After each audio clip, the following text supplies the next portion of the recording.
Ruzhinji rweZimbabwe ruri pakushupikana pamusoro pemuviri waMadam Boss avo vakabva kuitwa operesheni yekuvhiyiwa yekubvisa mafuta liposuction.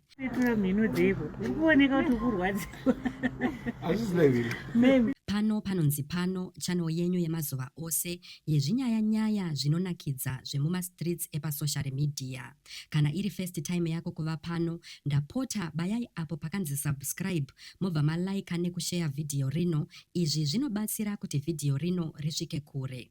So makuhwa akatanga kufamba Madam Boss apo pavakagamuchira kombi nyowani sechipo kubva kushamwari yavo yepedyo maijuju mazuva mashoma apfuura ayo.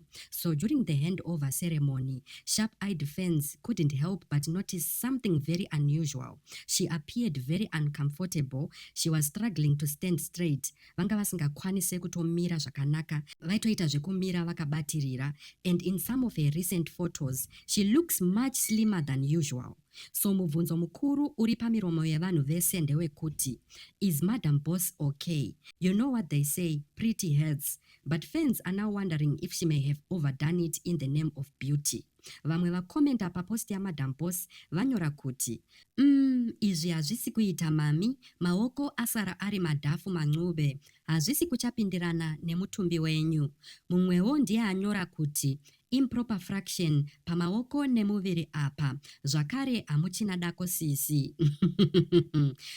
Kumwewo kutsvinya kwacho kwazonyanya. Zvisinei, Madam Boss avo vasingazezi kutaura nemafans avo vabva vapindura zvinyoronyoro vachiti vari kuronga kuenda kujimu kana vapora zvizere.